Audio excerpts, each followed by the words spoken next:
Where are the humans? Well, they're not there. They're not there. They're not there. They're not there. Oh, there they are. Oh, they're polluting.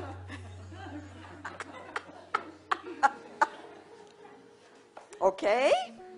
That's what humans do, pollute. All right. Now we look at deforestation and the physical variables, and don't any biophysical get into there? And I happen to respect Kamowitz and Angelson very, very much, but in their summary chart, we have macro and policy instruments, and we have institutions, infrastructure, markets, technology, decision parameters, agents of deforestation, those humans again, in deforestation. But where are the biophysical?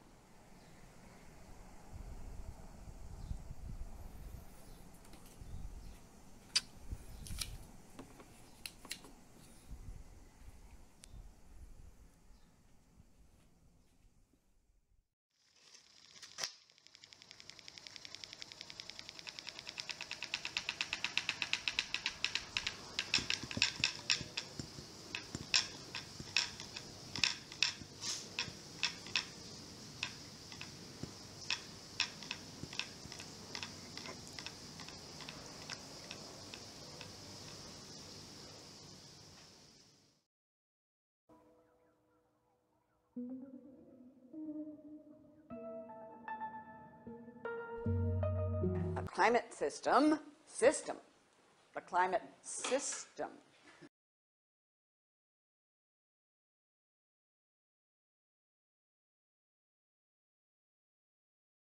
A climate system, the climate system.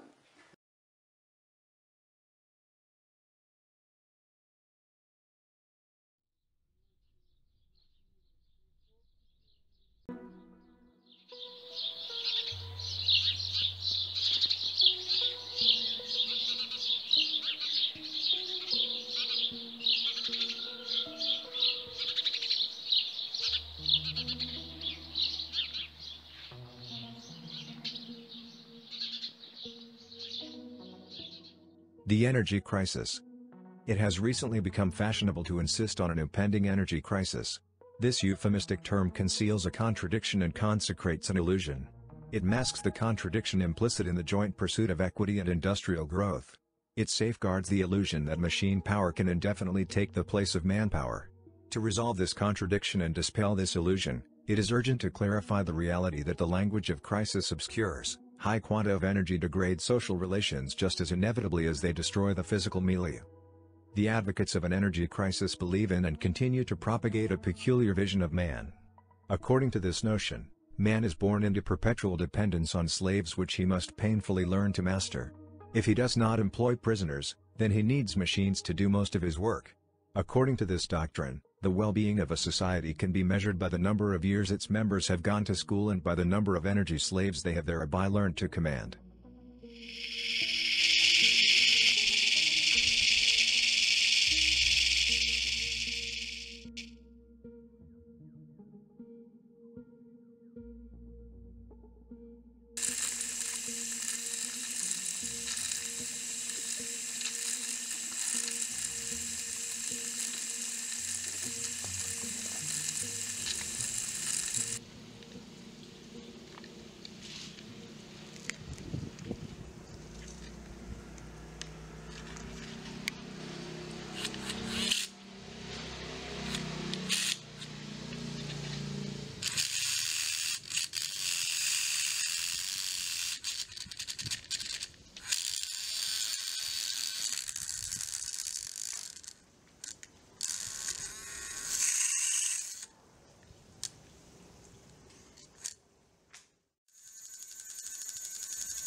enclosure, the fencing off of the commons, and so forth. And again, I think that analysis and the formation of a wage working class. I think again that analysis was very limited because, as I've tried to demonstrate in Caliban and the Witch, clearly other forms, other types of enclosures were necessary. And so I've spoken about the body, the mechanization of the body, and all the practices that were introduced in the 16th, 17th century, to produce a body machine.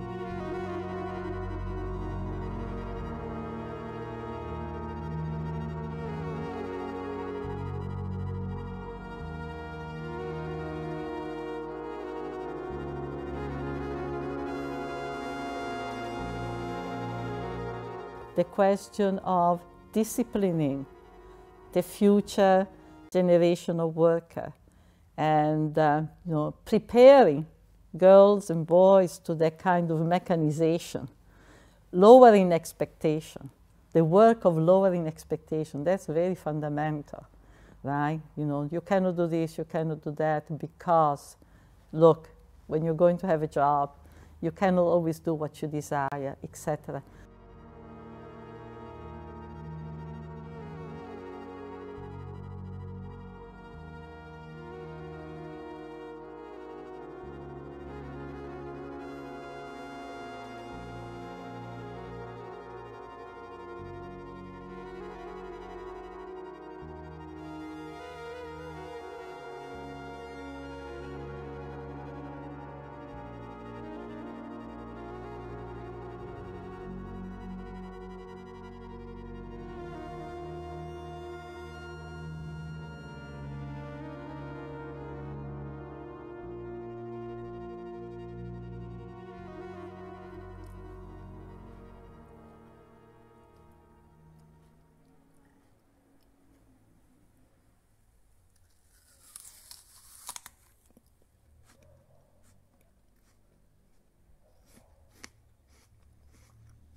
Their level of accumulation would have been drastically reduced. Capitalism needs to always have a population at the bottom, because the work of reproducing labor,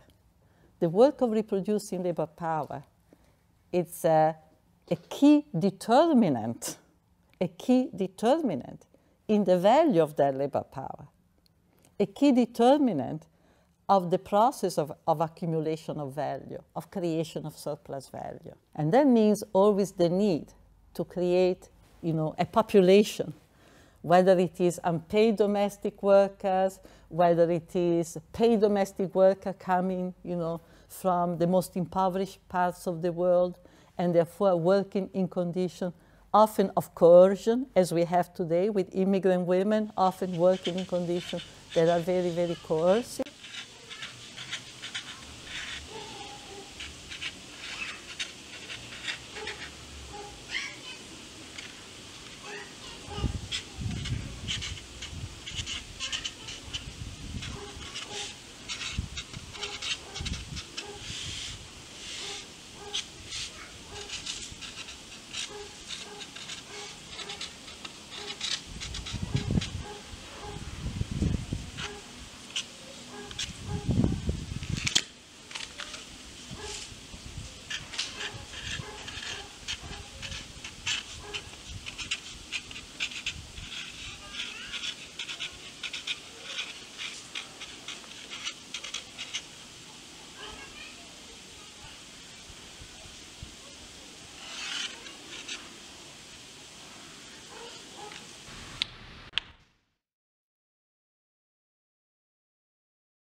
to work, with potential for exploitation, is not something that is naturally given. And particularly, you know, in the work process, is constantly consumed.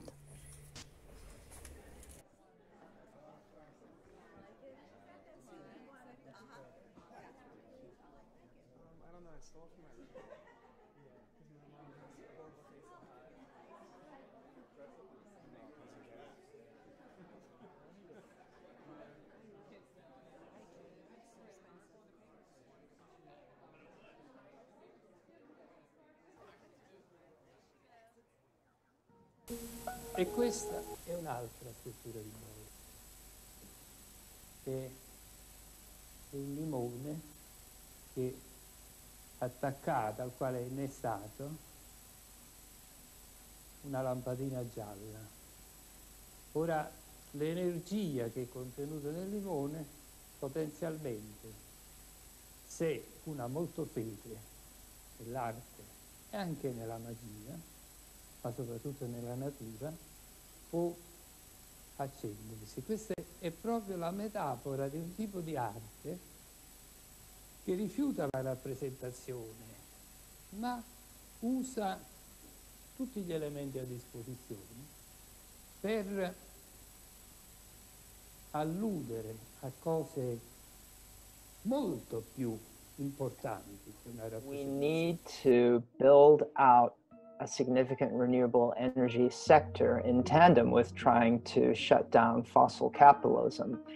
That project of making a just transition is not going as fast as it should. We need to keep fighting those kinds of things, but we also need to be pushing for a really fast build out of renewable energy. And we need to be thinking about what the nature of that renewable energy is going to be. You know, how's it going to be controlled? Who's going to get to determine where it goes? So questions of energy democracy come up. It's not just a matter of putting solar panels on the roofs of every building in New York City, for instance. It's really about kind of political questions about how we're going to control the new renewable energy sector as well as building it out. Yeah, fighting against all of that infrastructure is absolutely key. And we need, I think, to provide people with a sense of hope and alternative and possibility. And in the case of public power, the argument is that Con Edison and other investor-owned utilities are not doing the job of pushing for the transition as quickly as we need. And so we really need to take over control of this transition publicly and to have governance that is responsive to public desires. You know, nominally, investor-owned utilities are regulated by the public. That was the kind of compromise that came out of the fights against corruption in the early 20th century in the progressive era and during the New Deal. But what's happened is a lot of those regulatory agencies have been completely captured. That's true in New York State as well. You know, the PSC, the regulatory body, keeps giving Con Ed the green light to jack up utility rates in the city, even though we have the second highest utility rates in the country, as well as some of the poorest people in the country. So, you know, the issue of energy poverty and injustice is so glaring here in New York City and New York State. So yeah, we really need to have a kind of dual-pronged strategy of fighting fossil capitalism, fighting these pipelines, and then also pushing for a really viable alternative, which would mean a massive expansion of renewable power. And as I say, one that is actually genuinely democratic.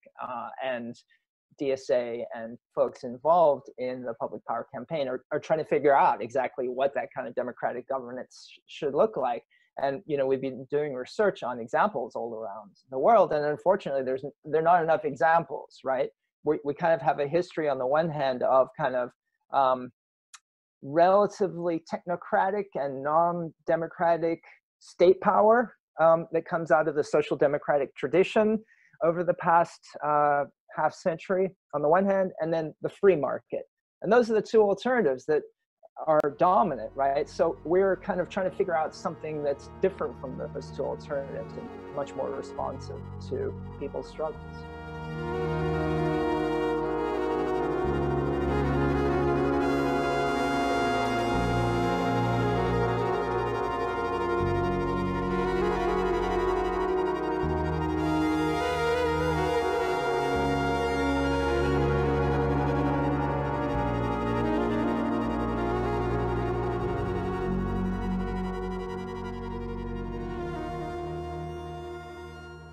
I think the idea of the commons, the principle of the commons, has come back since the 90s, actually, you know, in our political discourse, our political practice, precisely in response to the incredible devastation that this new drive of this advance of capitalist relation across the world has produced.